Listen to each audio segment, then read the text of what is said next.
हिंगोलीसह नांदेड आणि परभणी या जिल्ह्यांमध्ये आता भूकंप झालेला आहे। भूकंपाने हे जिल्हे हादरलेत। हिंगोलीतील औंढा नागनाथसह वसमत तालुक्यामध्ये सुद्धा भूकंपाचे धक्के जाणवलेत।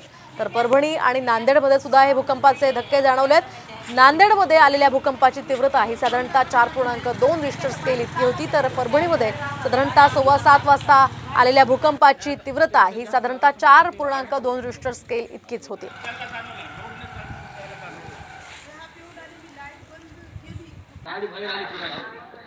ही हिंगोलीची दृश्य आपण सध्याची पाहतोय। या ठिकाणी सगळे नागरिक बाहेर गोळा झाले होते आणि त्यांनी या भूकंपासंदर्भातली चर्चा केली होती। कोणाच्या घरात कशा प्रकारे त्यांना भूकंपासंदर्भातला अनुभव आला याची चर्चा या सगळ्या नागरिकांमध्ये रंगलेली होती। आता सध्या नांदेडमधले ही दृश्य आपण पाहतो। नांदेडमध्ये सुद्धा तीच परिस्थिती होती। काहीसं भीतीदायक वातावरण या सगळ्या लोकांमध्ये झालेलं होतं आणि त्यामुळे प्रशासनाने घाबरून न जाण्याचं आवाहन जरी केलं असलं तरी सुद्धा नागरिकांमध्ये सध्या भीती पाहायला मिळते। परभणीमध्ये सुद्धा तीच परिस्थिती आहे। परभणीमध्ये सुद्धा या भूकंपामुळे लोकांमध्ये भीतीचं वातावरण होतं।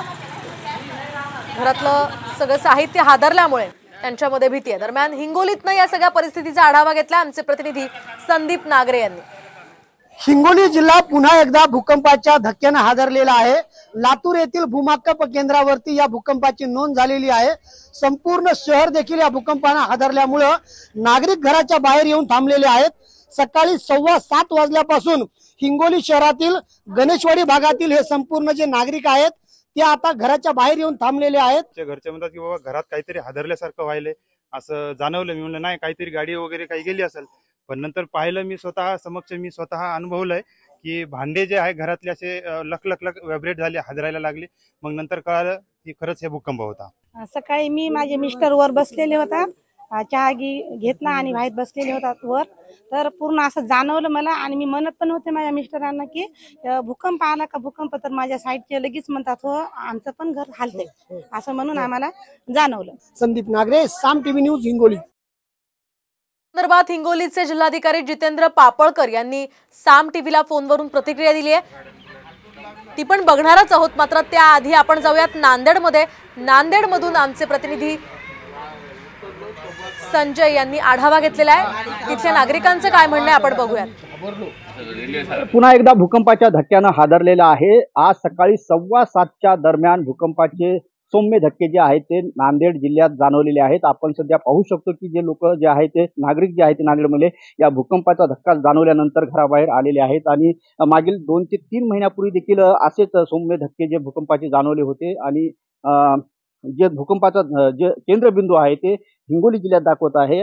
आज 4.2 रिश्टर स्केलचा भूकंपाचा धक्का जे आहे ते जाणवलेला आहे। नागरिक जे या धक्क्यामुळे भयभीत झाले। काही नागरिक आपल्या सोबत आहेत, आपण त्यांच्याशी बातचीत करूयात। काय नेमकं झालं, केव्हा? 7:15 वाजता जे भूकंपाचे झडक झाले की एकदम तडा असं झाला की असे जमीन हादरू लागली होती। अचानक वाटलं काय व्हायला, आधी या 2 महिन्या 3 महिन्या आधी भूकंप झाला होता, पुन्हा आज हादरला झालेला आहे। 8:14 झालेला आहे भूकंपाचा धक्का आणि असं जमीन खूप हादरली, असं जात्याचा आवाज आल्यासारखा आला। मला वाटलं गाडीच आहे काय की बाहेर, म्हणून मी बाथरूम मध्ये होते, बाथरूम मधून बाहेर आले पळत आणि गावावरून आले होते, मी नेमकीच गावावरून आले होते आणि बाथरूम मध्ये गेले। एकदम असा खर्र आवाज झाला, तिथून पळत आले मी बाथरूम मध्ये। 7:14 भूकंप झाला। मी ब्रश करत होते, एकदम मग आणि बकेट हल्ल्या गेली आणि एकदम मी पण असं चक्कर आल्यासारखे झालं। मला लक्षात आला, आवाज आला की अरे हे भूकंप आहे। मी बाहेर आले, बाहेर आल्यानंतर मग मुलगा म्हणाला की आई माझा कॉट हल्ला आणि भूकंप झाला का? म्हणलं हो म्हणलं। सूर्यवंशी, साम टीव्ही न्यूज, नांदेड। दरम्यान याच पार्श्वभूमीवर हिंगोलीचे जिल्हाधिकारी जितेंद्र पापळकर यांनी साम टीव्हीला फोनवरून प्रतिक्रिया दिली आहे। त्यांनी काय म्हटलंय आपण सविस्तर पाहूया। आज सकाळी 7:14 हिंगोली जिल्ह्यात भूकंपाचे सौम्य धक्के जाणवले। त्याची रिश्टर स्केल साधारण 4.5 असल्याचा आता त्याची नोंद लातूरच्या हवामान केंद्रामध्ये झालेली आहे, सिस्मोग्राफ मध्ये। आणि त्याच्या अनुषंगाने काय आता नुकसानीचे कुठले सध्या तरी कुठले रिपोर्ट नाही, पण माझी सर्व नागरिकांना आणि आम्ही आवाहन करतो आमच्या दवंडी देऊन आणि हे देऊन की आपण घराच्या बाहेर येताना जरा मोकळ्या जागेत येऊन थांबावं, जर का पुन्हा एकदा असे काही धक्के जाणवले तर।